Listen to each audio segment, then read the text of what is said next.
Hello, hello, hello, hello, hello, hello.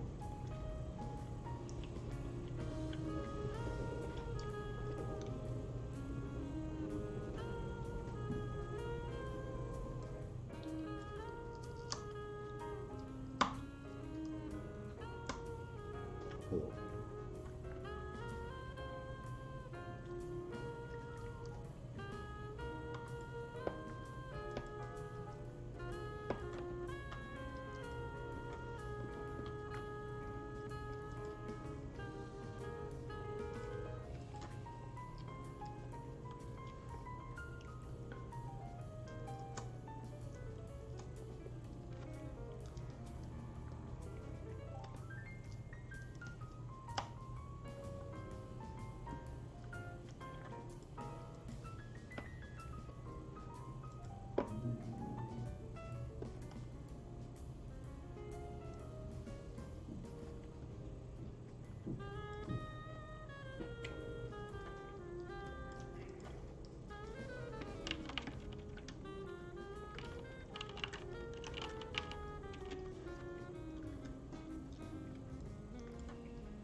来吧，给你验证。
Interesting. Step it.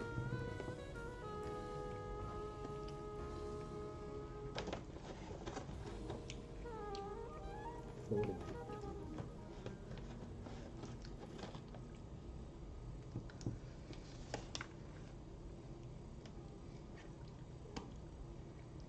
Tenure capital index.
Issue recall. Oops.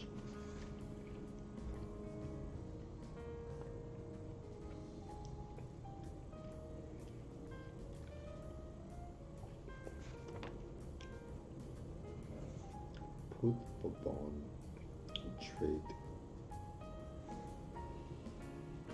implied price.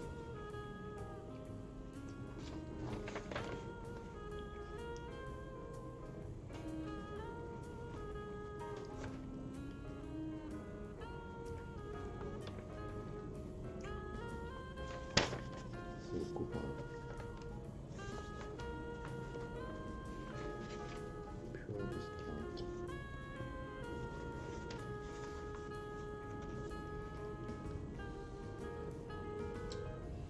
For covenants. Target obligations most likely protect bondholder. The assets of clause will not perform.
efficient people.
Issuing in the Canadian market in Canadian dollars, that's a domestic bond. An Indian company issuing in the Indian market in rupees, that's a domestic bond.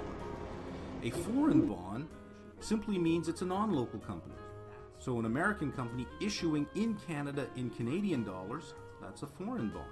Even though the bond is in Canadian dollars and I get paid in Canadian dollars, it's a non-Canadian company. That's the only thing that's different.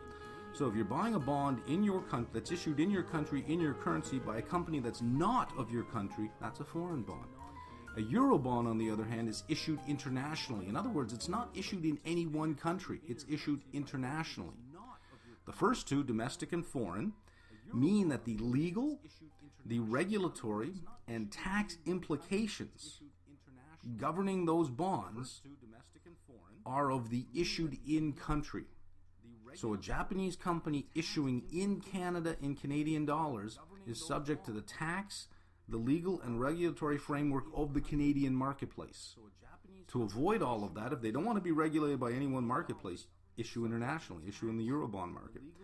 Geography, we can also look at them in terms of this dimension, emerging markets versus developed markets.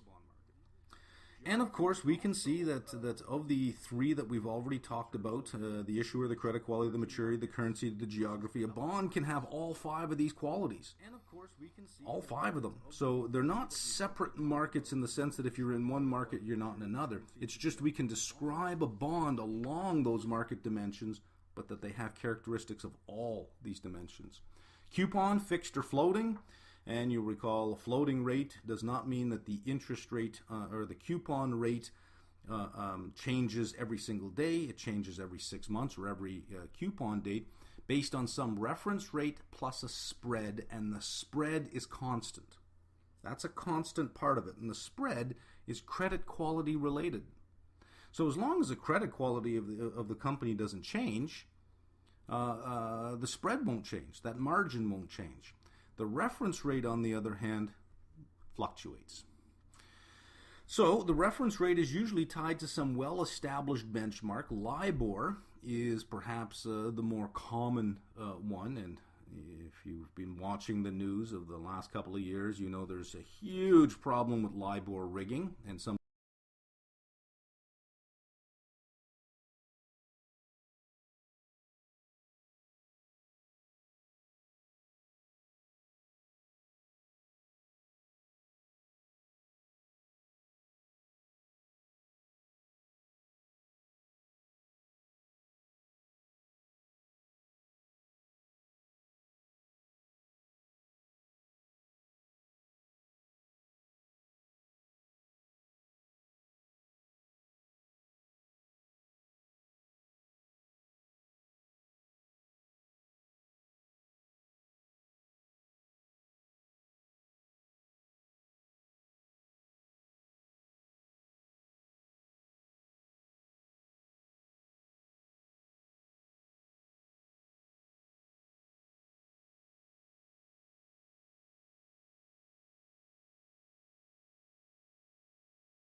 charged with rigging the rates. That's just human nature, by the way. If the opportunity is there to do it, it will be done, period. So now, LIBOR is under the UK regulator oversight. So now there's oversight to it. Previously there wasn't. It was the British Bankers Association, and that was it. Anytime you have a group of people regulating themselves, there'll always be crime. If you're not finding it, just means you're not looking hard enough. That's it. I mean, it's just that simple. So now there's regulatory oversight. And LIBOR reflects the rate at which unsecured, that's a key word there, unsecured, at which unsecured loans can be obtained between banks in the interbank money market. Why unsecured? Because that tells us what the price of risk is. If it's secured, there's no risk, so we don't know the price of risk. We want to know the price of risk, so it has to be a loan that's unsecured, just based on my reputation.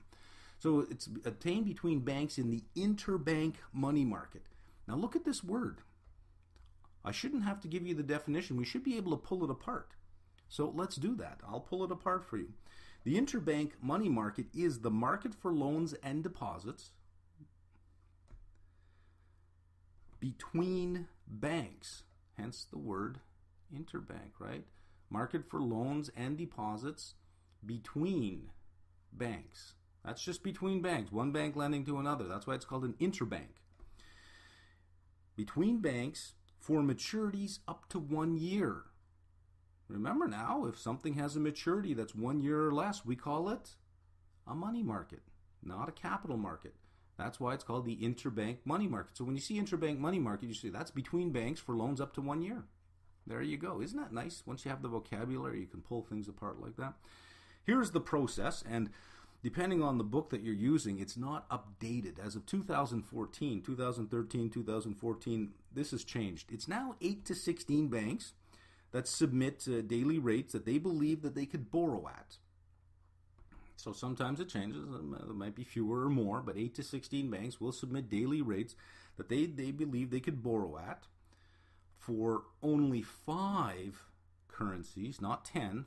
5 currencies have been retired now.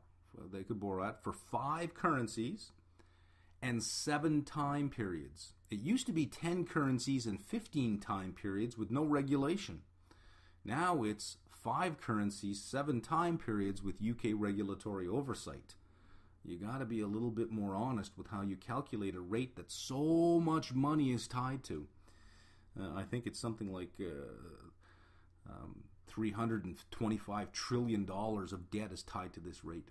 So the 5 currencies are the big ones: the euro, the US dollar, the Swiss franc. I'm putting the currency ticker down, by the way, the pound sterling and the Japanese yen.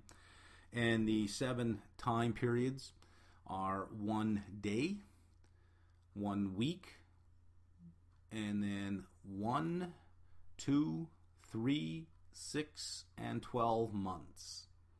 So that's 35 rates in total. So LIBOR's gone from 150 different rates to 35 rates. So when we talk about LIBOR, it's not one rate. It's actually a family of rates. 5 currencies, 7 time periods. So there's 35 rates in LIBOR. Depending on the currency that you issue your bond in and the length of period between your coupon payments, you'd know which currency and which time period to choose. Now, the highest and lowest 25% of the bids are discarded. The highest and lowest 25%. And LIBOR, for each of these 35 rates, LIBOR is the mean, the arithmetic mean, of the mid 50% of the bids. I'm taking some time on this LIBOR thing, more than what's in the book. I've gone outside the book to give you this because you gotta know this stuff. This stuff is critically important. If you don't understand LIBOR, so much money is tied to LIBOR, you better know it. Now, there are some alternatives to LIBOR. There's Eurobor, and the basis for that is the euro. There's TI, TIBOR, the Tokyo Interbank offered rate. That's for the yen. There's SIBOR, which is Singapore, the Singapore Interbank offered rate for the Singapore dollar, SGD. HIBOR, HIBOR, Hong Kong. This is for the Hong Kong dollar. And, of course, there's the Mumbai Interbank offered rate, and this is for the rupee. So there are alternatives to LIBOR. Now, for all of these, all of these alternatives, we're talking about the same process. The process I just described, this is the same process. However, it's different banks. That's all it is just different banks that represent those that are bidding on that particular currency in that particular market.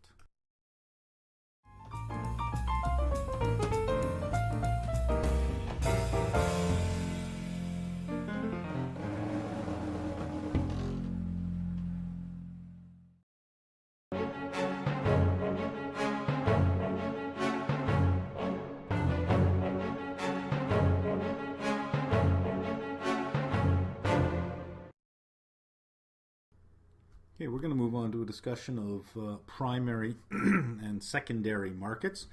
The primary market, as you probably all should know, is for first-time issue of securities, whether they be equities or fixed income. There is a primary market for fixed income. There are two broad ways that fixed income securities reach the issuer to the investor. Public offering and a private placement. We'll get to the private placement in the second video. Right now, let's deal with the public offering. Three broad ways of doing the public offering. One is called an underwritten offering or a firm commitment. And under this process, an investment bank agrees to buy the entire issue from the issuer, takes it into inventory, assumes the risk of ownership, and then sells it through their dealer network or directly to investors. So let's go through the process so that we understand how this works. The very first step is the issuer determines how much money they need. The issuer determines their funding needs, and in determining their funding needs, they have to determine the duration and the quantity. If they need short-term financing, let's say 3-month financing for a small amount, they're in the money market. If it's a sizable offering for a longer period of time, they have to think about how big the issue is, where they're going to issue it, things like that. They select an underwriter at this stage. Once they decide that, yes, you know what, we do need money, then they select the underwriter. The underwriter, as I said, buys from the issuer and then sells to their dealer network. And what they pay and what they sell it for, that spread is their revenue. That's where they make their money. So they have to be able to price it right because they have to assume risk. So there's a lot of work that goes into a deal like this. An investment bank, first of all, doesn't just say yes to every deal, has to look at the deal and say, can I move this deal? If they can't, they're certainly not going to offer this. So this is not available for every issuer. The underwriter is typically an investment bank if it's a small offering. If it's a large offering, there will be a lead investment bank who then forms a syndicate of other bankers. And all of those bankers will assume the risk of ownership. The lead underwriter still takes a small, tiny spread over the rest of the syndicate. It still takes a spread, so there is a lead. So there's a lot of money to be made in being the lead, even if it's a syndicated offering. So competition to be the lead underwriter or the sole underwriter is very, very fierce. The underwriter then structures the offer. And we've already been through this. This was the very first part of the very first reading, and what we've already covered in this reading a little bit. We're talking about the terms, the bond terms. We'll file the circular, we'll distribute the circular offerings and complete the prospectus. Handle all the regulatory filings, and select a trustee. Now, the trustee is the person who holds the security noted in the bond indenture, and the trustee is also the fiduciary for the investors. We've already seen this. This was in the very first reading that we've done. So, at least now you know why we did that reading first, is because the language of that reading helps us understand what's going on here. So, the underwriter has structured the offering. Then there is what's called an announcement day. And from the announcement day to the end of the subscription period, is the period of time where the underwriter attempts to gauge the proper pricing for this bond issue. So at this point in time, there still is no price on this issue. It has not been priced yet. There is a sort of a range of prices that they feel comfortable with, that they think they can get it. And besides, listen, if the underwriter doesn't think that it can be priced at a certain price, they're certainly not going to take it.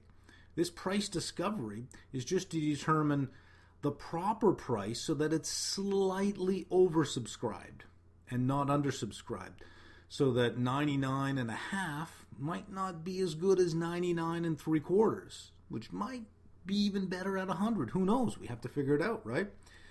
And they gauge demand through what's called intrinsic demand, just people or investors self-selecting interest in the issue, through marketing efforts, road shows, sitting down and meeting with institutional investors. They attempt to attain something called an anchor or anchor clients. And these are large institutional investors that agree to take a certain large block of the offering, a significant enough block that it carries some gravitas when they mention it to other institutional investors, that this firm is already in for this much. Oh, well, they're smart guys. If they've done their homework, okay. Then there's something called a gray market, which is a forward market for issues. So in other words, it's a market for an issue that's not on the market yet, but is about to come onto the market. And it's just if you know what a forward rate agreement or any kind of forward agreement is, that's all this is. Then you have the pricing day, which is the day after the end of the subscription period. So the announcement date to the end of the subscription period is for the underwriter to gauge demand and set a price. Then you have the pricing day. That's the last day to commit. Once it's priced, everybody who wants to commit has to commit, and the final terms of the entire bond offering are solidified. They're solid now. They can't be changed. The next day is the offering day. So after the pricing day, the very next day is called the offering day. On the offering day, we go into something called the issuing phase. Let's continue on a new screen here, running out of room. We go on to the issuing phase, and in the issuing phase, money changes hands. As of the first day of the issuing phase, the underwriter or the investment bank transfers to the issuer the funds, and the issuer transfers to the underwriter the securities. The underwriter now has full price risk, full ownership risk of those securities. And the issuing company now has their bank account full of money, and off they go. Whether it sells beyond that point, whether the investment bank can actually get it in the hands of investors or it sits on the underwriter's books, that's not the issuer's responsibility anymore. So the investment bank or the investment syndicate now has ownership of the bonds, and they have a dealer network. They'll transfer those bonds to the dealer network of whoever subscribed for them, and the dealers, of course, send money up to the investment bank or the investment bank syndicate. And we'll make a note here that the investment bank or the syndicate at this point assumes the risk of ownership. It no longer belongs with the issuer. Now this is important because we're going to contrast this with the best effort offering, where the investment bank does not take ownership of it. Then finally you have the closing date, which is about 14 days from the issue date, and on the closing date everything is done. Everybody has their money, everybody has their securities, it's all registered, everything is all over. And then trading on the secondary market can begin. That's a public offering through an underwritten offering. Let's look at a best efforts offering. And a best efforts offering is the underwriter looks at the issuer and the offering and says, I don't know. You know what? I'll tell you what. We'll give it our best shot. We know some people. We'll make some phone calls for you, but this is not something we really want to take on our books at this time. We don't know if we can move it. We'll give you our best effort. the investment banker or the investment bank or the investment bank syndicate. Typically in a best effort offering, it would be rare to have a syndicate. They're never big enough. It's usually just one investment bank. They serve only as a broker, only as an agent, not as a principal. A principal means I have ownership and I'll sell it to you. Broker or agent means I'll try to find some buyers for you. Clearly, this means that they're now working on a commission and not a spread. On a spread, the investment bank pays the issuer and the issuer goes away. If the investment banker can sell it for a lot more, bully for them. On this one, the issuer gets exactly what the market will pay for it, less the commission. And of course, the investment bank has no risk of ownership on this one. Finally, there is the auction. And this is big for government auctions. Almost every country's government that sells government securities does it through an auction basis. There are two broad types of auctions. There's single price auction and multi-price auction. And the next video will go through these two auctions and show you the difference between a single price auction and a multi-price auction. In a single price, every winning bidder pays the same bid. In a multi-price, every winning bidder pays their bid. So we have multiple prices. This is a video that was done in the microeconomics video series for the CFA. And if you want to see it or the whole microeconomics series, there is a link in the description.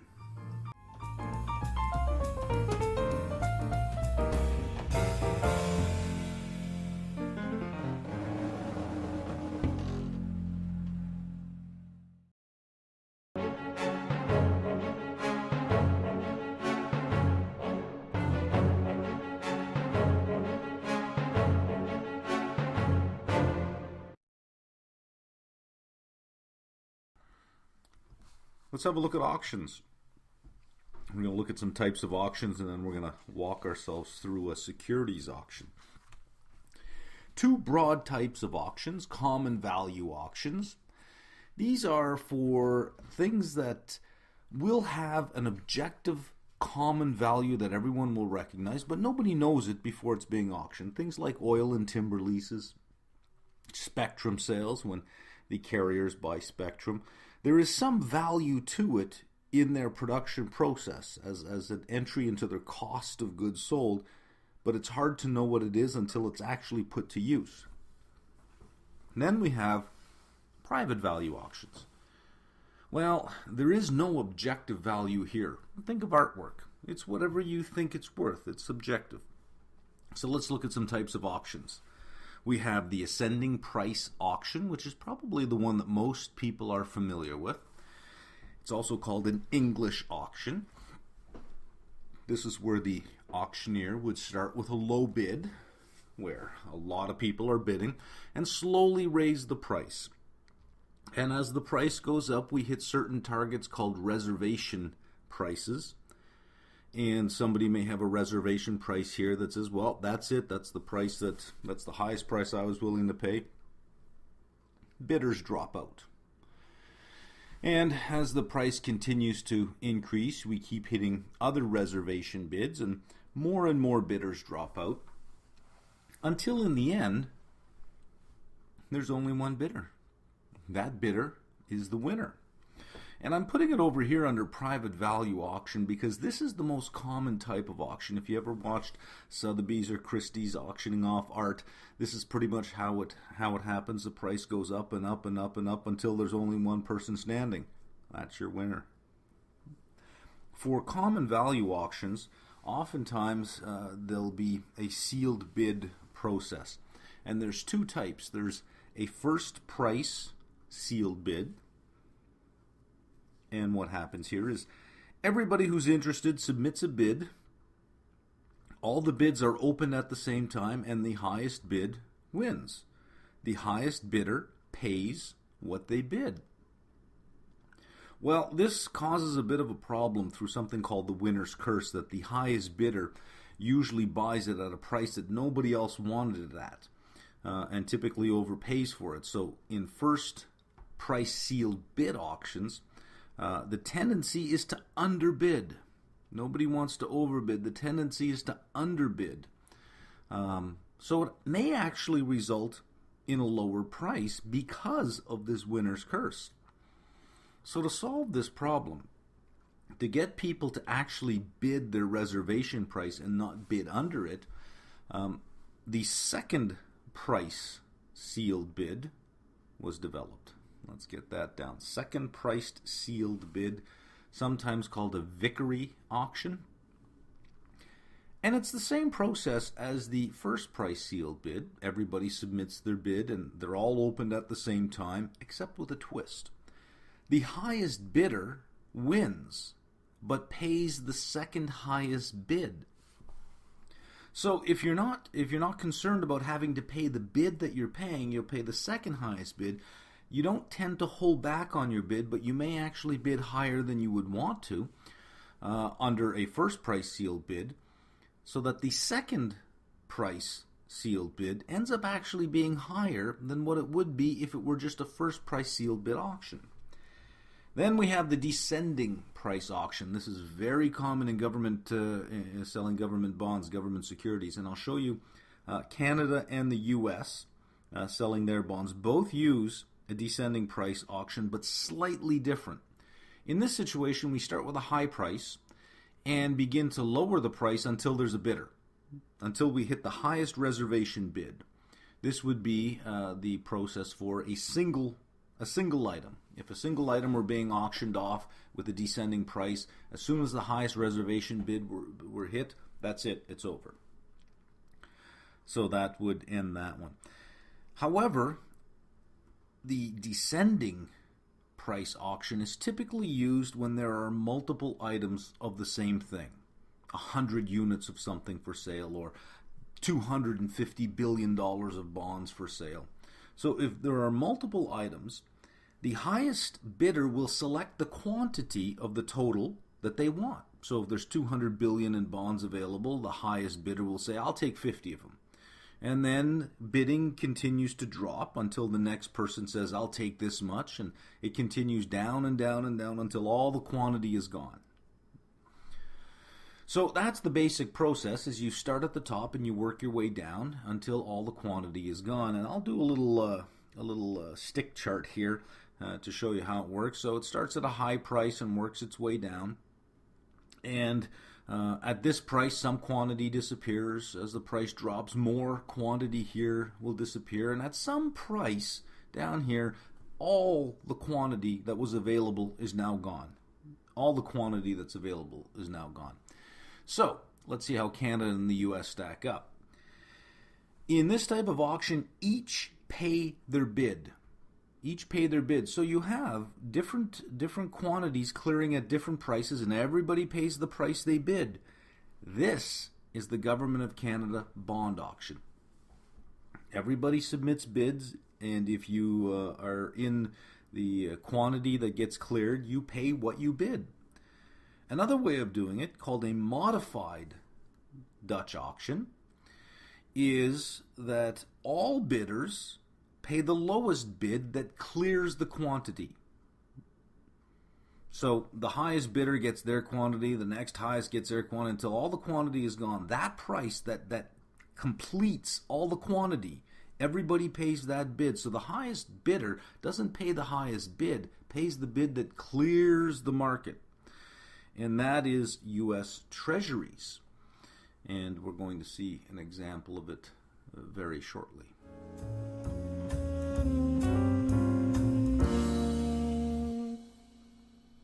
So I've taken the trouble and I've completed most of the chart here. We see the discount rate and the bids. The bids are ranked from the lowest to the highest. This is the yield that they're willing to pay. And remember, yield and price are inversely related in bonds. So the lowest yield is the highest price. So the bonds are really ranked in highest price. Under competitive bids, we see that how many dollars are being bid at each price, and then we have non-competitive bids. And non-competitive bids pay the average price of whatever it's sold at. Pay the average price. So let's say that we want to sell $115 billion in bonds. Well, our cumulative amount is 12 plus our 10 means we have 22. Well, we got to keep going. We add the 20 to the 12, we got 32, so we have a total of 42. We're not at 115 yet, so we keep going down. We keep going down. We're at 68 here. That's a 78 total. We got to get to 115. Let's fill in more. Now we're at 97 plus 10 makes us at 107. Still not there. Add another 5. That brings us to 112. We're still not there. We have to go down one more.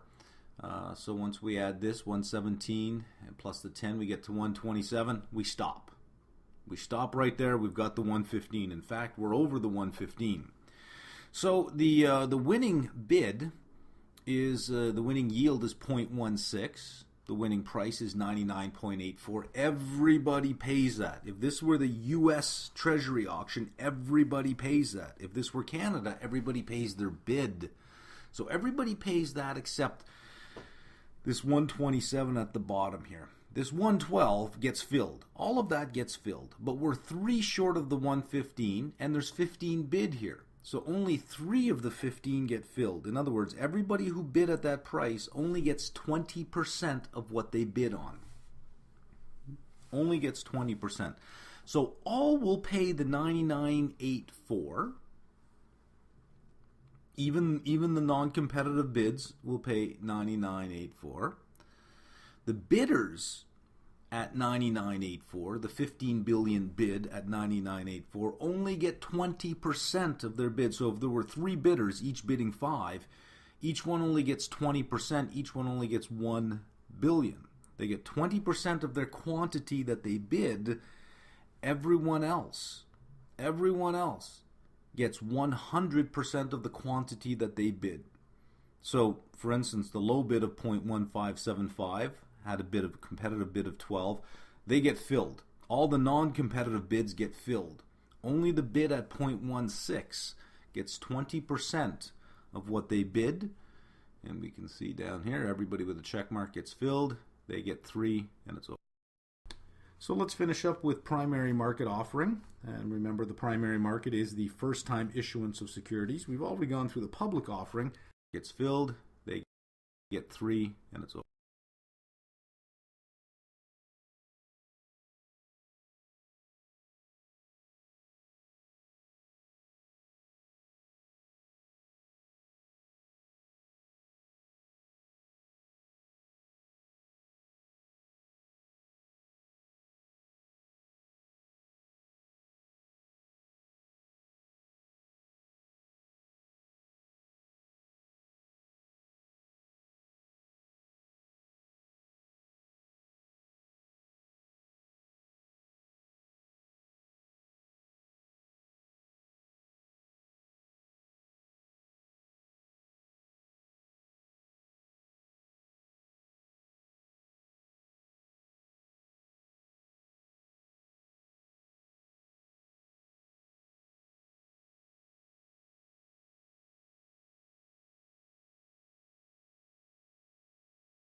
And we can see the public offering.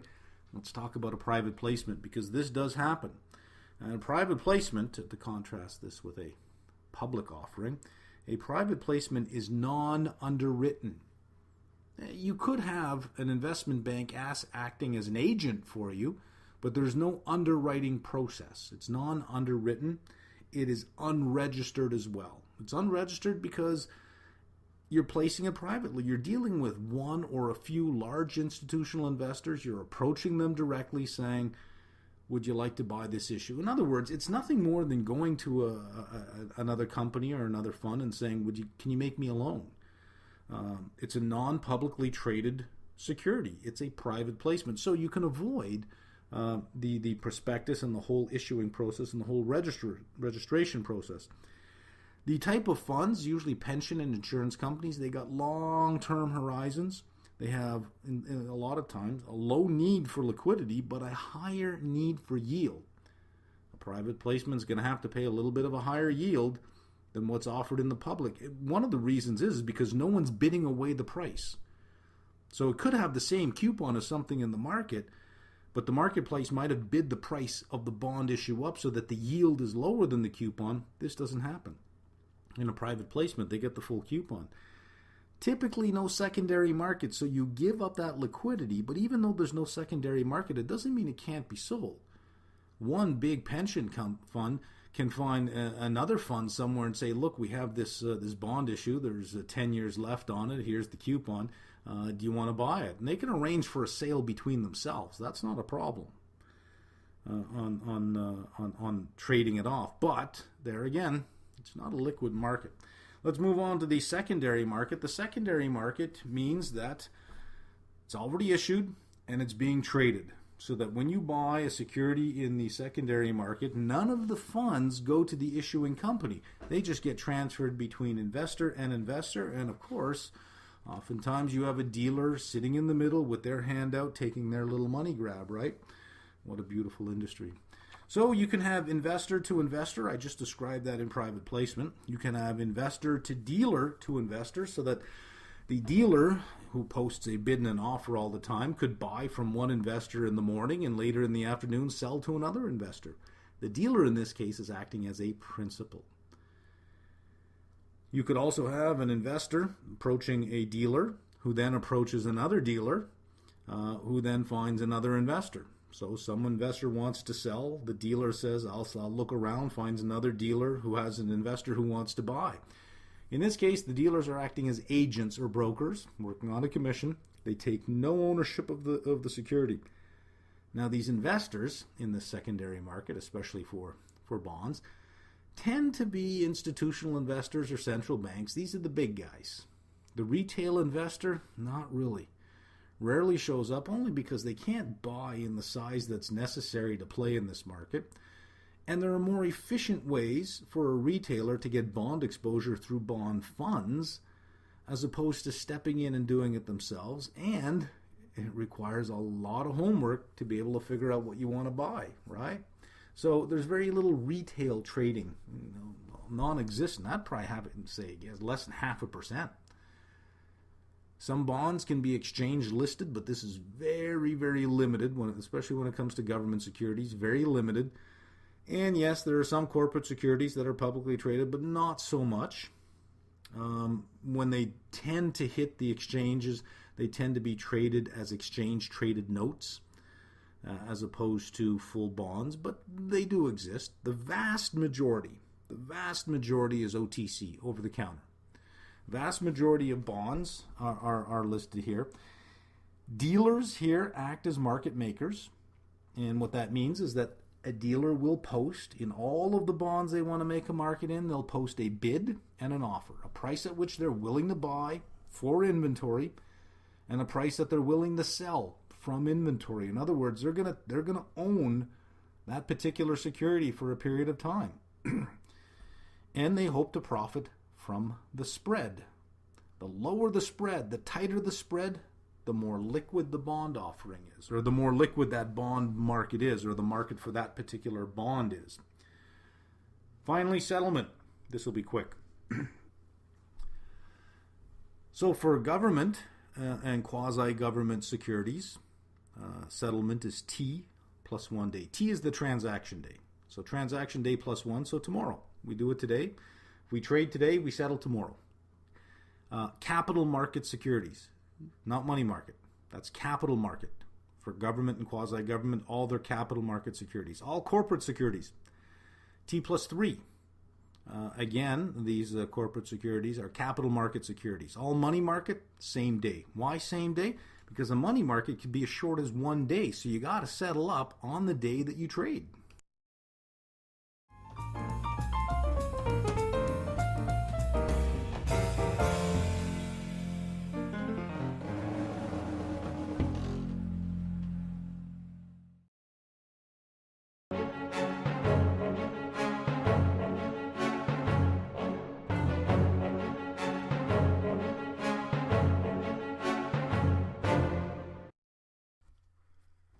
Well, we're going to cover sovereign bonds right now, and you'll remember sovereign bonds are issued at the level of the state, at the level of the country. Typically, they're called treasuries. regardless of where they're issued. They just collectively are referred to as treasuries. But they do have different names depending on the country that they're issued in, and you should be familiar with these names so that when you hear them, you recognize that they are sovereign securities. So bond is the most common one. Canada, US, Japan, they're called bonds. If we're over in Germany, they're called Bunds, B-U-N-D-S. If we're in the UK, they're referred to as gilts. And every country will have either a bond or some variation of that, or some unique name that denotes a sovereign security. And the name can also say something about the original maturity at the time that it was issued. So let's stick with the term treasury for now, and if it's called a bill, a treasury bill, or a T-bill for short, that means it's a money market security. Its original maturity at issuance was less than a year. Treasury note, less than 10 years. Greater than a year, but less than 10 years. That's a capital market security. And a bond is reserved for those that are greater than 10 years. Now, that's a convention that the marketplace has set, but typically, most traders will refer to them as bonds regardless of what duration, or just simply the collective term treasuries. When we want to be specific, then the term note, bill, or bond will be used. The most recently issued in any series, whether it be the 2-year, the 5-year, the 10-year, the 3-month, the 6-month, the most recently issued sovereign security is the most actively traded security. It is referred to as an on-the-run security, and it's the benchmark that's used for other floating rate securities that are issued at the same time. So if a company issues a 5-year security that has a floating rate with a treasury benchmark, the most recently issued treasury of that duration will be used as the benchmark, not something that was issued a year ago or 2 years ago. So just to clarify the idea of trading and age, as a security ages, trading volume tends to fall off in it simply because most of the holders of treasuries are institutional holders, and once it arrives at the home that it wants to be at, it tends to stay there for a while. Sovereigns with a original maturity of less than 1 year are issued as pure discount bonds, zero coupon bonds, and remember, this is money market, and it makes sense in the money market to issue them as pure discount bonds because most of them have a life less than how long it takes to make the first coupon payment, right? Anything greater than a year, coupon bearing. That's a capital market security, coupon bearing. And a misconception is that capital market securities end up in the money market. They don't. A money market security is a pure discount security. Capital market security is coupon bearing, which means a 10-year bond with 6 months left still pays a coupon. Government bonds, treasuries, sovereigns, unsecured, backed by the good faith and credit of the country. Paid out of budget surpluses, because how else are you going to pay for it? A country that has more money than it spends can pay down debt or invest in debt. If a country is running a deficit, well, then you have to issue bonds to pay for the deficit, but you also have to issue bonds to retire bonds. That means rolling over the debt and typically rolling over the interest payment as well, because if you have a deficit, you got to pay that interest anyways, right? They're typically thought of as risk-free. Now, this is an academic term. This is not a practical term in the real world. This is just an academic term. We call that rate the risk-free rate because theoretically, government bonds are risk-free. But we see that depending on the government that issues them, they're not necessarily risk-free. So let's just keep that in mind, that let's take that term risk-free with a grain of salt. It's an academic term, and that's it. I've given some ratings up there, AAA from S&P and Fitch, and how Moody's writes their AAA.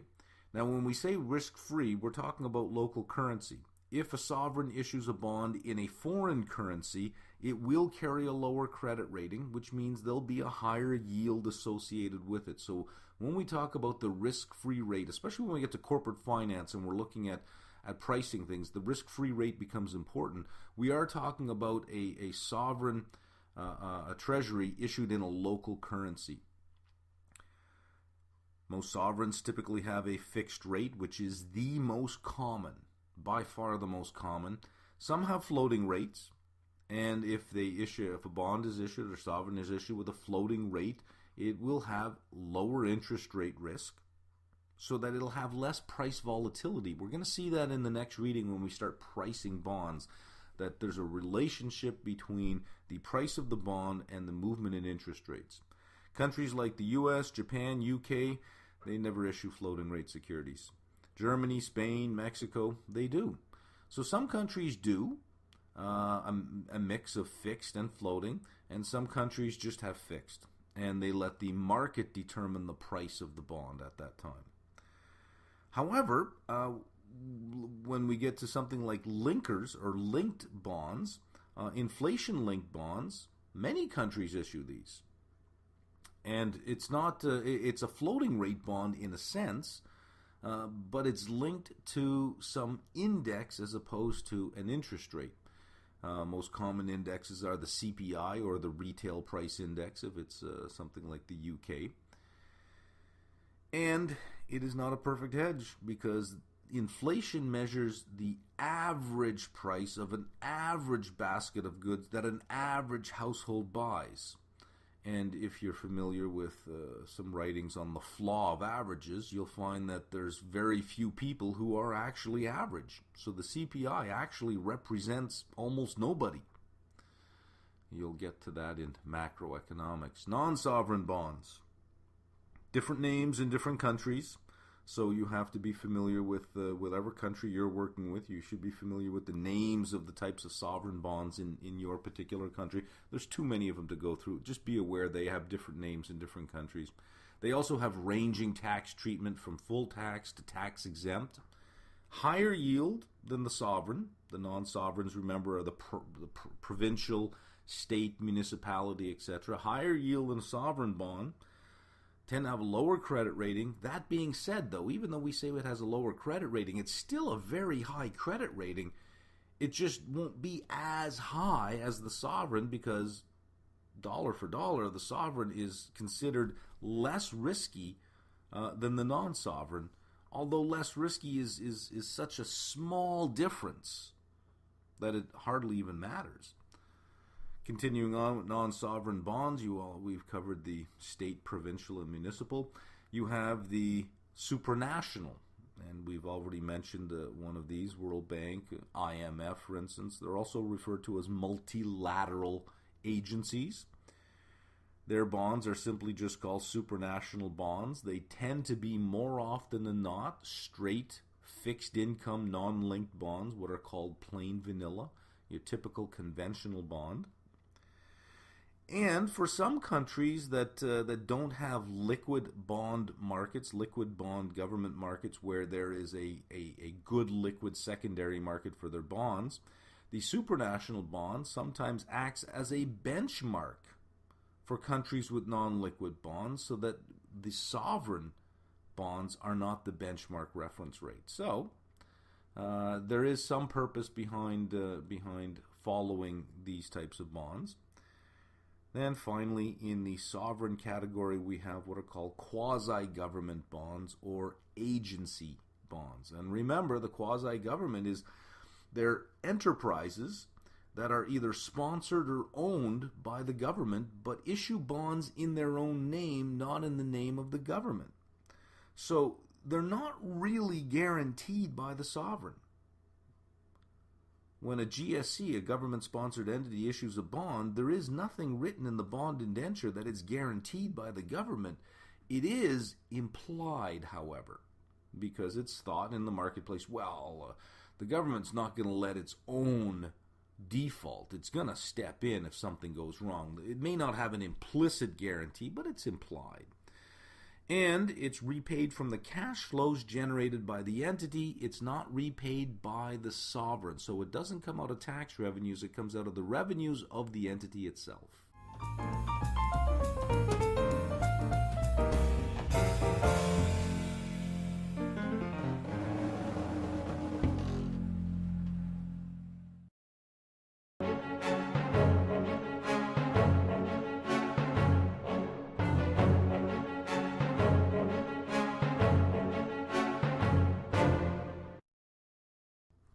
We're moving on to corporate fixed income securities, and we got a lot of terminology to cover here.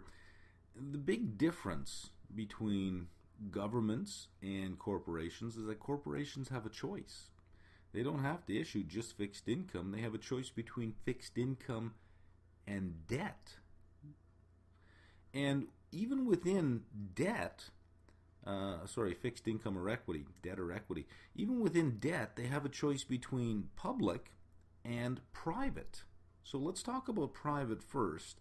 Private is non-tradable, but it might be. It may be. So let's work our way to the may be. Typically floating rate and tied to some reference rate plus spread, typically prime plus a certain spread. I know when I was bank finance, it was prime plus 3. So as the prime rate changed, my spread stayed constant at 3, but prime fluctuated.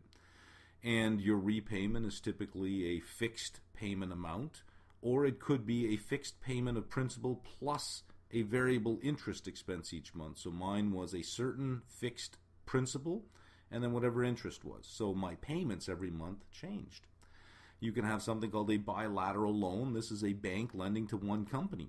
Or you can have something called a syndicated loan, where this is several banks lending to one company. I was involved in a syndicated loan. 2 banks, 1 company. Many to one. These syndicated loans may be securitized at some point. They can be packaged and sold off. So that's why these private loans might find their way into the public market, much like your private mortgage might find its way into a securitized asset that then is sold off through a special purpose vehicle and traded, and you may never even know it. Private funds, more expensive than public funds, and they really are. Most people think bank loans are the cheapest form of raising funds, but the fees that go along with it, along with the reporting requirements, can add up significantly to the cost of a private loan. In the public market, let's start with short-term commercial paper. Higher yields, obviously, than sovereign, and commercial paper tends to be rated fairly highly. So if you're searching for yield and you're stuck in the sovereign market, you may want to move over to commercial paper and have a look at that. Short-term unsecured, but so is government debt, right? Unsecured. Companies use commercial paper or the commercial paper market for funds for working capital or for seasonal needs, or for something called bridge financing. A company may want to issue some long-term debt, but the market might not be ready for another 3 months or 6 months, so it'll use commercial paper as a form of bridge financing to get to the point where, okay, the market's ready now. Typically issued by financial companies as a form of bridge financing, because financial companies are very active in the fixed income market. Typically issued by financial companies, but there are some non-financial companies that are active in the commercial paper market. They tend to be pretty big established companies. You're not going to find newbies showing up here. They range from overnight, an overnight loan, to 1 year. In the U.S., in North America, 1 year. In Europe, they tend to, in the Euro commercial market, they tend to range to 270 days. We'll talk about that shortly. 3-month range is the typical range on commercial paper. That's the most common. Ratings, we know that fixed income can be rated in terms of investment grade and non-investment grade. Here it's called prime paper and non-prime paper. And prime paper has the ratings of either a P, an A, or an F, depending on the rating agency. P1, P2, P3, or A1, A2, A3, or F1, F2, F3. That's prime paper. Everything else is non-prime. Retired, the commercial paper is typically retired either by paying it out or by rolling over the paper, which is a common way of doing it. It'll issue 90 if you want something for 270 days or 1 year. You'll typically issue a 90-day paper and roll it over, which introduces rollover risk. And to combat this rollover risk, or to lower the perceived risk of this, the issuer typically has backup lines of credit at a bank. So they'll issue in the commercial paper market, but they'll have a backup line of credit ready. Why not use a line of credit? Because I've already said private money is more expensive than public money. So they'll typically use their backup line of credit to lower their interest rate, to lower the risk in the marketplace of their commercial paper. We'll continue on this one here a little bit longer. Investors are typically institutional investors. Because it's such short-dated paper, it's typically held to maturity. So once it finds a home, it doesn't have much of a secondary market. So low volume of secondary trading. And when we say low volume, it's low volume. Typically, when companies buy this kind of stuff, or institutions buy this kind of stuff, 90 days, they typically mean to hold it right to maturity at that time. Contrasting, now we know that for bonds, we talked about domestic and foreign bonds that are issued in a particular country versus euro bonds, which are issued internationally. Well, commercial paper can have the same thing. U.S. commercial paper versus euro commercial paper. Euro commercial paper is issued internationally so that you don't have the constraints of the local issuing market. And there are just a couple of differences between them. The U.S. commercial paper issued on a discount basis only. In other words, zero coupon, sold at a pure discount. And settlement is same day. Why? Because some of these are simply just overnight. So you have to settle pretty much the same day. Euro commercial, again, issued internationally. The big difference is it's not issued on a discount basis.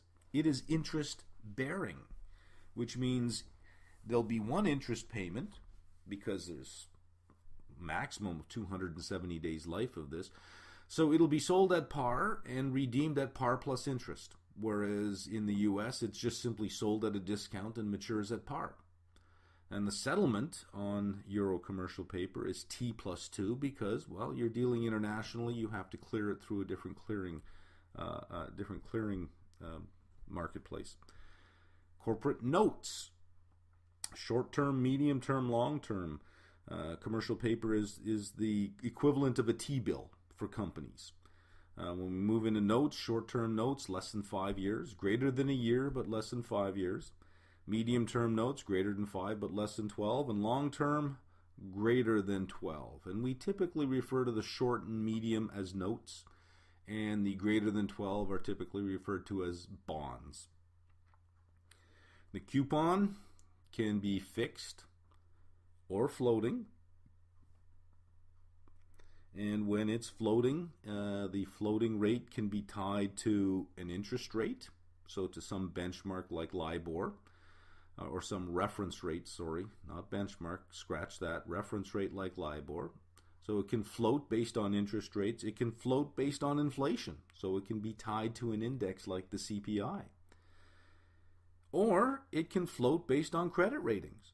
So it could be the reference rate could be the credit rating, and as a company's credit rating goes up or down, the interest rate also moves with it. The coupon can be paid quarterly, semi-annually, or annually. When we move over to Europe, you tend to have more annual. When you are in North America, you tend to see more semi-annual and quarterly. Also can be issued as zero coupon, as deferred coupon, or as PIK, paid in kind. We've covered this in the first reading on fixed income, so I'm not going to cover it again. The collateral, it may be collateralized or secured, and again, we discussed this in the first reading, so I'm not going to waste your time discussing this again. And we talked about contingency provisions that are placed in corporate bonds, and these are what are called embedded options: a call, callable bonds, puttable bonds, convertible bonds. We've already covered this, so I won't go into that again. Their range, 1 to 30 years. Now keep in mind, I'm talking about notes, so it's 1 year at least, right? I'm not talking about overnight to 30 years. If we're talking overnight to 1 year, we're over in commercial paper, or the T-bill equivalent for the corporation. We're talking about notes. It's at least a year. Capital market security here. Some are 40 years, 50 years, even up to 100 years. These are what are called century bonds. The principal, we talked about coupon, so now let's talk about principal. You can have something called a serial maturity. This means a portion of the bond matures every year, and that the bonds that are maturing are known in advance. So when you buy a serial bond, you know if you're going to survive more than 2 years or 3 years. There can also be a term maturity, which means they all mature at the end of the term. 10-year bond, they all mature in 10 years. All on one date. Clearly, a term maturity principal will be associated with higher credit risk because there's more time for things to go wrong and you have to wait longer for your money. If there is a call, it will be a random call, so random serial number. So if you buy a term maturity bond with a callable option, well, you don't know. So now you have call risk, so you don't know. And it may have a sinking fund provision or a purchase fund provision, and we talked about this in the first reading, so I'm not going to go into that in this one.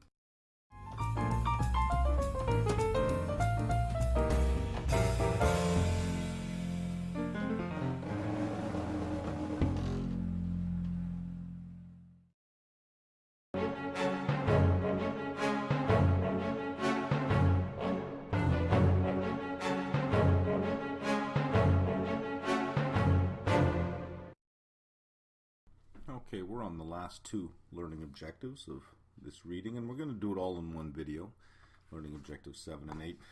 I'm going to look at some short-term funding, and then we're going to look at the repurchase agreements. So short-term funding, primarily what we're concerned with here are banks. Methods of short-term funding. And banks have two marketplaces that they can go to for their funds. They can go to the retail market, and they can go to the wholesale market, with the wholesale market being by far the more important of the two.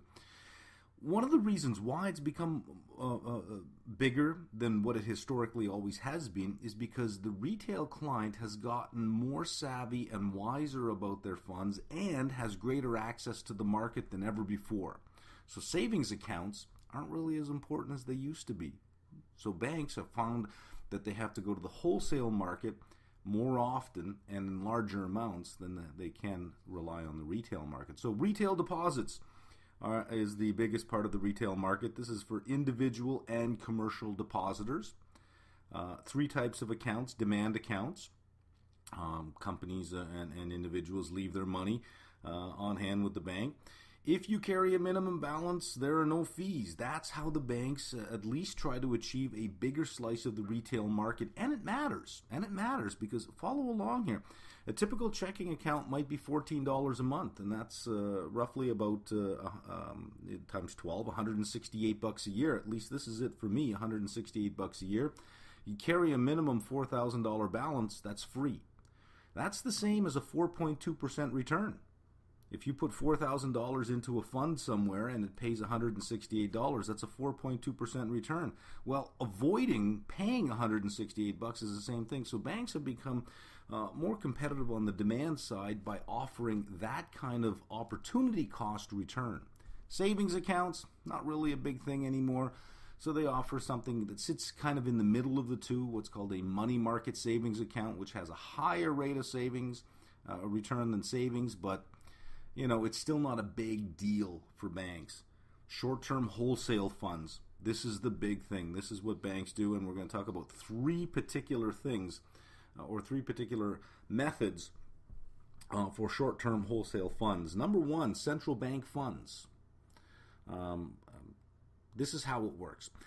Every country that has a central bank takes care of all the banks, sort of oversees the banks, and every bank leaves a certain amount of their deposits on hand with the central bank.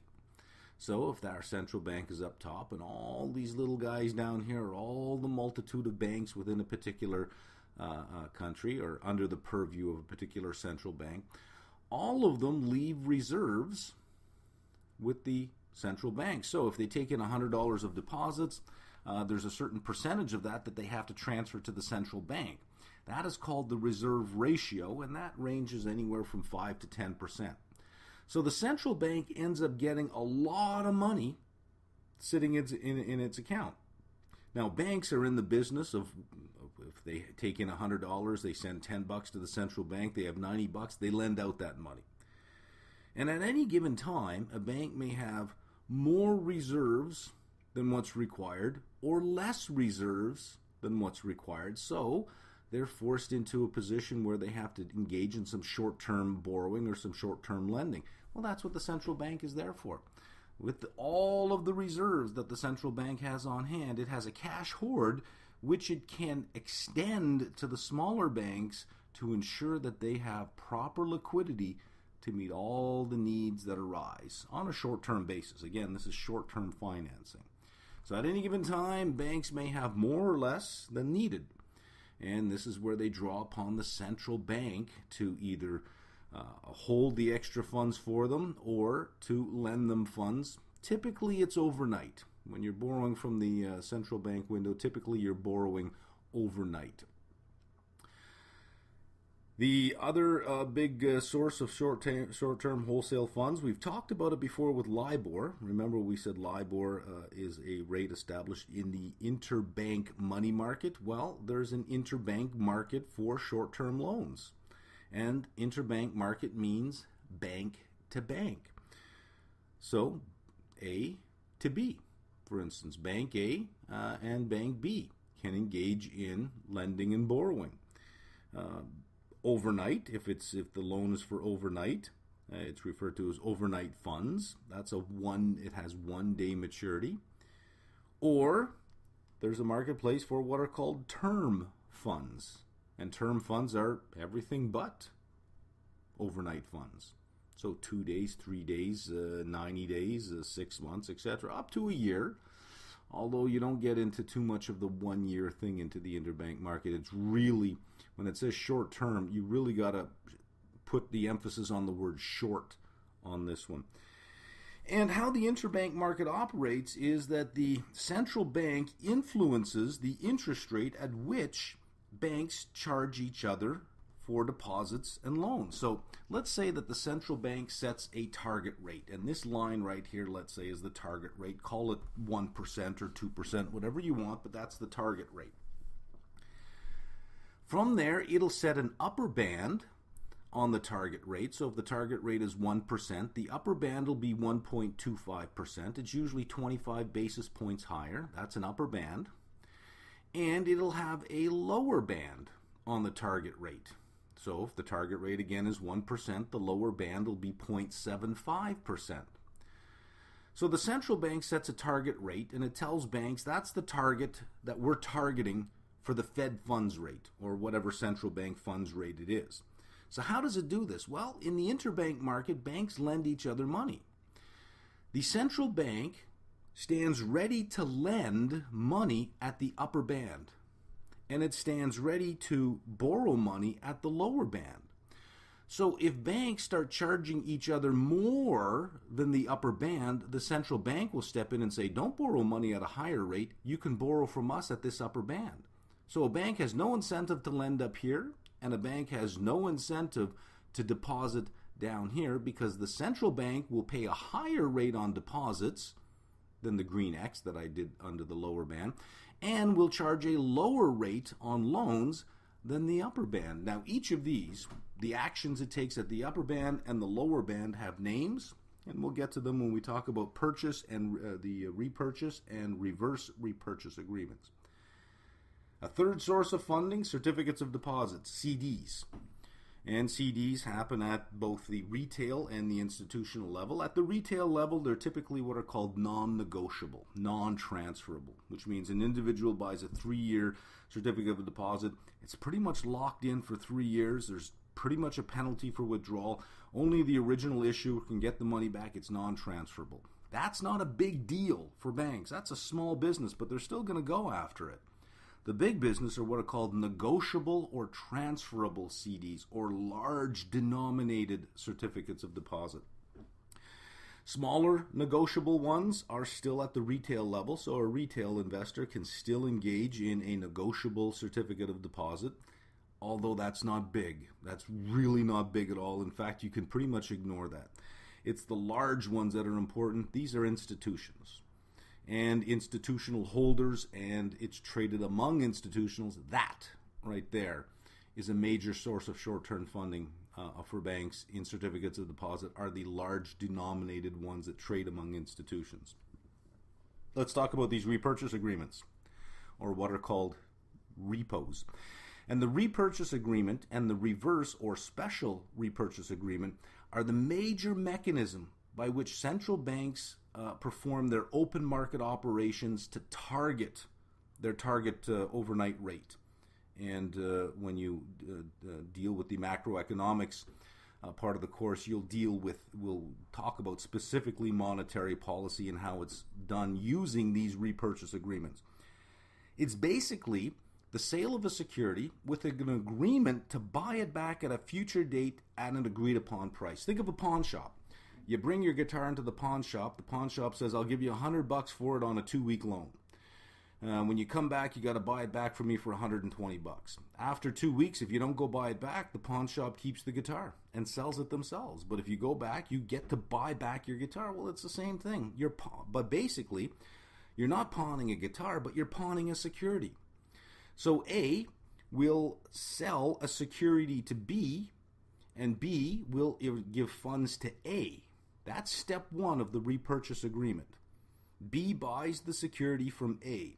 But in buying the security from A, they buy it knowing that there's already in place a repurchase agreement. So at the end of the term, A will then pay the repurchase price.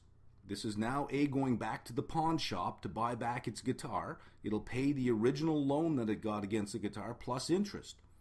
So when you pay the repurchase price, you're paying off the original loan, and you multiply that by 1 plus the repo rate, whatever the repo rate happens to be. And that's what you get, the original loan plus interest, right? Times 1 plus the interest rate. And the interest rate is called the repo rate.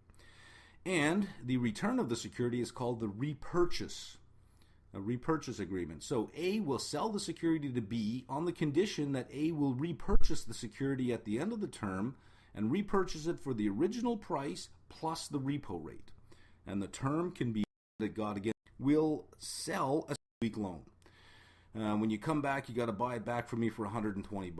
After 2 weeks, if you don't go buy it back, the pawn shop keeps the guitar and sells it themselves. But if you go back, you get to buy back your guitar. Well, it's the same thing. But basically, you're not pawning a guitar, but you're pawning a security.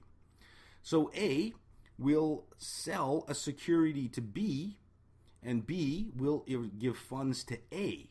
That's step one of the repurchase agreement. B buys the security from A. But in buying the security from A, they buy it knowing that there's already in place a repurchase agreement. So at the end of the term, A will then pay the repurchase price. This is now A going back to the pawn shop to buy back its guitar. It'll pay the original loan that it got against the guitar plus interest. So when you pay the repurchase price, you're paying off the original loan, and you multiply that by 1 plus the repo rate, whatever the repo rate happens to be. And that's what you get, the original loan plus interest, right? Times 1 plus the interest rate. And the interest rate is called the repo rate. And the return of the security is called the repurchase, a repurchase agreement. So A will sell the security to B on the condition that A will repurchase the security at the end of the term and repurchase it for the original price plus the repo rate. And the term can be 1 day, in which it's called an overnight repo. The term can be greater than 1 day, in which it's called a term repo. Anything greater than 1 day is called a term repo. 2 days, 5 days, 10 days, 20 days. If it's to maturity, it's called a repo to maturity. So if the security is a 90-day security that you're using and you get a 90-day loan, this is called a repo to maturity. In other words, you'll buy back the security on the maturity date of the very security that you've given. While B is holding the security, however, this is the beautiful thing. While B is holding the security, if the security pays interest, it belongs to A.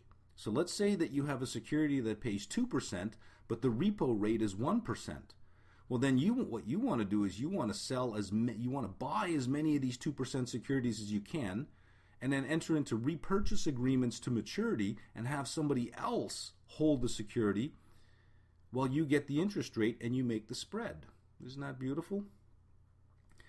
So from B's perspective, this is what I've just drawn out a repurchase agreement. Now, the reverse repurchase is from B's perspective. From B's perspective, from step 1 to step 2, B has engaged in a reverse repurchase agreement.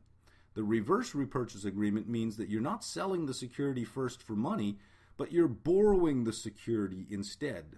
In other words, you're not lending money, you're borrowing the security with an agreement to sell it back. So if you look at from B's perspective, what we've drawn out between A and B, B has a reverse repurchase agreement, or sometimes called a special repurpose agreement. Now, there is credit risk involved because there is security. Yes, it is secured, but the value of the security could change over the term. So the funds that are lent are typically less than the value of the security. And the difference between the two, between the funds lent and the value of the security, is called the repo margin or the haircut. So if A does not repurchase the security, B can then sell the security knowing that there was a margin of error in there in case the price of the security changed overnight. And that's sometimes called it's called the repo margin, sometimes referred to as a haircut.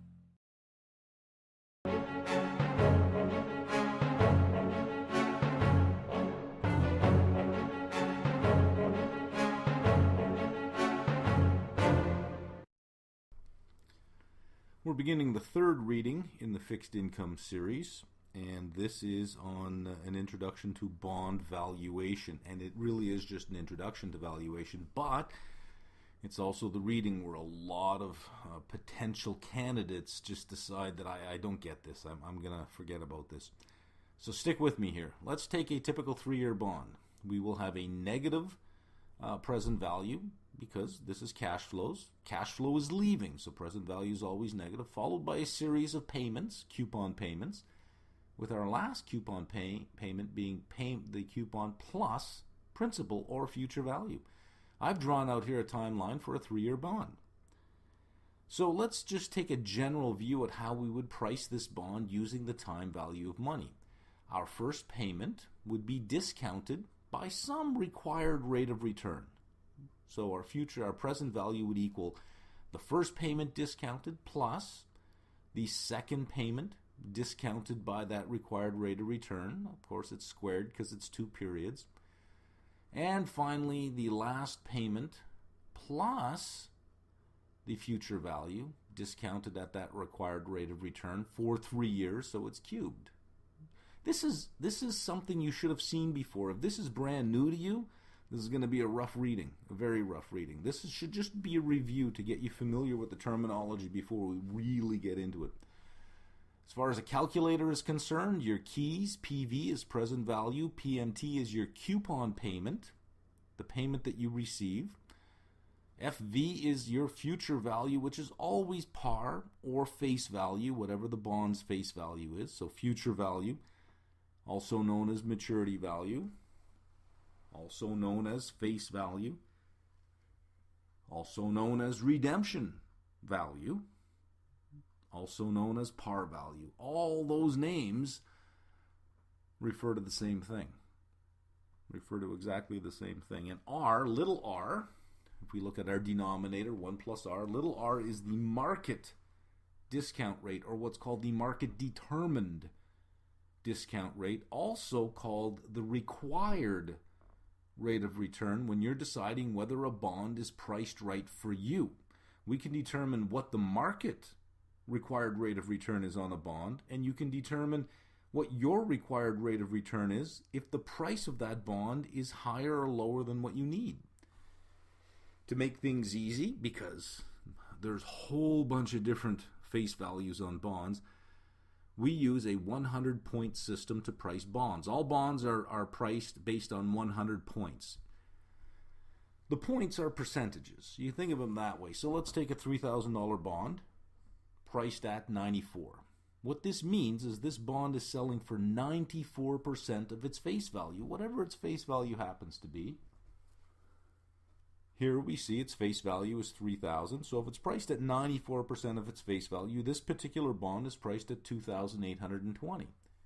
If it were priced at 106, that means that it is priced at 106% of its face value. When I say priced, in the market has priced it at that. It's trading at that. $3,180. So when we talk about a 100-point system, we're really looking at putting the price, the current market determined price, into a percentage of what its face value is. Now, 3 rules that we should know before we move on, and we're going to see them again, but let's get used to them now. If the coupon rate is less than the market discount rate, in other words, the market wants a higher return than what the coupon pays, well, if the coupon's not enough, we need a cap gain, which means the present value of the bond will be less than 100. It's called a discount bond. So we'll make the difference up in the difference between what we pay and what we get at maturity, which is par. If the coupon rate equals the market determined discount rate, in other words, the bond pays exactly what the market wants it to pay, then it'll sell for par, because the coupon payment is just enough to compensate the investor for holding it. It's exactly what the market wants. There's no need for a capital gain. This is called a par bond or a par value bond. If, the only other option, right, if the coupon rate is greater than the market determined discount rate, it means the coupon payment on the bond is more than what the market needs, which means we're being overcompensated by the coupon rate, so we can stand to lose something on the price of the bond. We can stand to lose a capital loss because we're making more interest than what the market determines is fair. Present value will be greater than 100.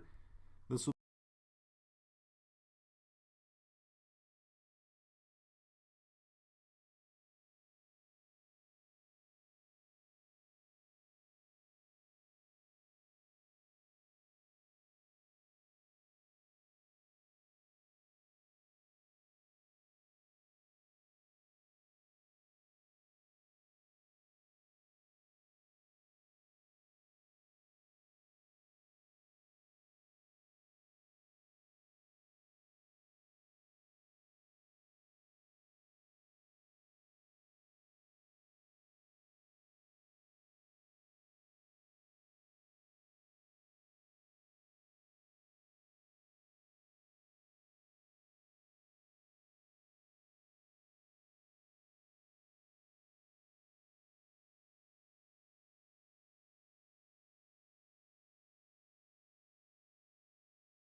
3, that's prime paper. Everything else, pure discount.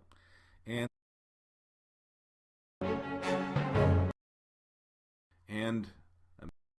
at price perfect to be enterprises that are either rated is. So how does it do this? Well, higher, which means an individual have names, and we'll get to them when we talk, will pay a higher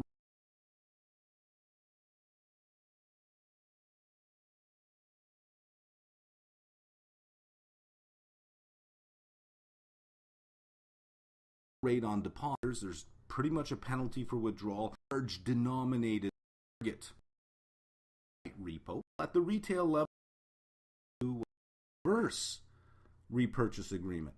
The reverse, the big difference is years, even up to 100 years, which introduces rollover risk. Searching for a certain fixed principal, and then whatever.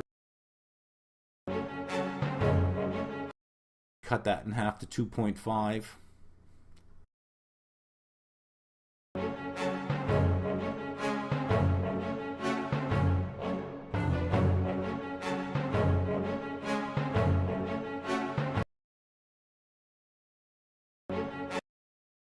Through what's called intrinsic today to the under the or the investment bank or the investment bank syndicate. That's the highest price I was willing to pay. Bidder, everybody submits their bid and they're all opened at the same time, except with a twist. The highest bidder is used when there are multiple items of clearing at different prices and everybody pays the price they bid. This is the Government of Canada bond auction. So the highest bidder gets their quantity, the next highest gets their quantity until all the quantity is gone. That price that completes all the quantity, everybody pays that bid. So the highest bidder doesn't pay the highest bid, pays the bid that clears the market. And that is U.S. Treasuries. And we're going to see an example of it very shortly. So I've taken the trouble and I've completed most of the chart here. We see the discount rate and the bids. The bids are ranked from the lowest to the highest. This is the yield that they're willing to pay. And remember, yield and price are inversely related in bonds. So the lowest yield is the highest price. So the bonds are really ranked in highest price. Under competitive bids, we see that how many dollars are being bid at each price, and then we have non-competitive bids. And non-competitive bids pay the average price of whatever it's sold at. Pay the average price. So let's say that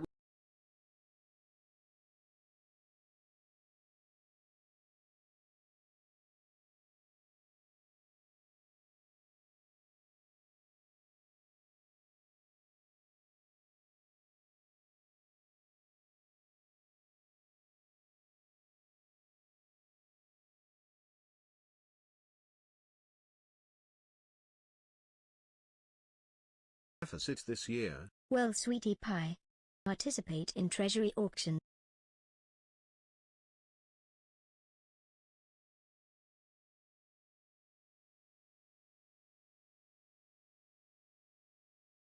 Zions Direct has added a new feature to its auction which locks in the bidder's desired number of units at the final auction yield. Suppose the following auction is currently open. If you knew how many units you wanted and were willing to accept the final auction yield determined by other bidders, you could simply enter your desired units and check the non-competitive bid button. The screen will alert you that you are entering a non-competitive bid and that you will receive the units at the final market clearing yield for this auction. Click OK, submit, and your non-competitive bid has been entered. Note that the yield section now says non-competitive bid, since you are now willing to accept the yield determined by other bidders. Keep in mind that a non-competitive bid will ensure your place in an auction as long as the auction hasn't completely filled at the lowest possible yield when your non-competitive bid is placed. Thanks for watching. To learn more or to participate in an auction, We want to visit sell $115 billion auctions.zionsdirect. in bonds. Well, our cumulative amount is 12 plus our 10 means we have 22. Well, we got to keep going. We add the 20 to the 12, we got 32, so we have a total of 42. We're not at 115 yet, so we keep going down. We keep going down. We're at 68 here. That's a 78 total. We got to get to 115. Let's fill in more. Even the non-competitive bids will pay 99. Everybody pays that except now we're at 97 plus 10 makes us at 107. Still not there. Add another 5. That brings us to 112. We're still not there. We have to go down one more. So once we add this 117 and plus the 10, we get to 127. We stop. We stop right there. We've got the 115. In fact, we're over the 115. So the winning bid is the winning yield is 0.16. The winning price is 99.84. Everybody pays that. If this were the U.S. Treasury auction, everybody pays that. If this were Canada, everybody pays their bid. So everybody pays that except this 127 at the bottom here. This 112 gets filled. All of that gets filled. But we're 3 short of the 115, and there's 15 bid here. So only 3 of the 15 get filled. In other words, everybody who bid at that price only gets 20% of what they bid on. Only gets 20%.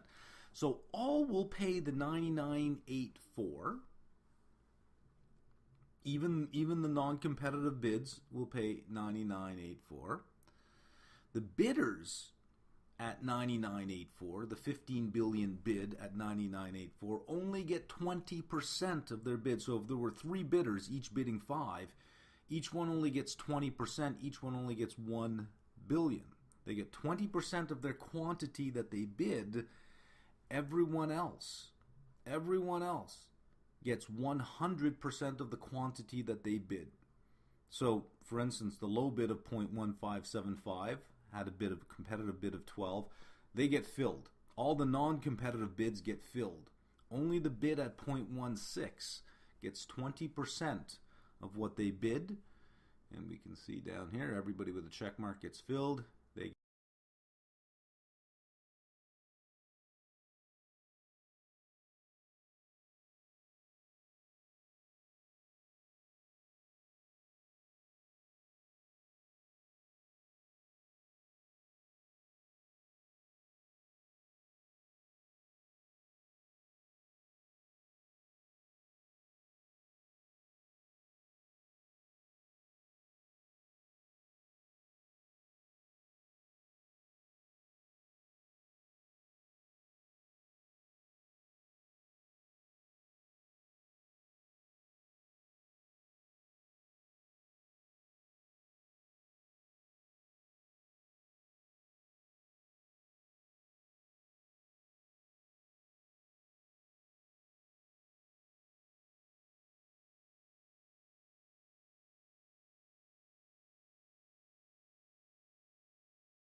bonds? Well, here we see the discount rate and the bids. The bids are ranked from the lowest to the highest. This is the yield that they're willing to pay. And remember, yield and price are inversely related in bonds. So the lowest yield is the highest price.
Collateral.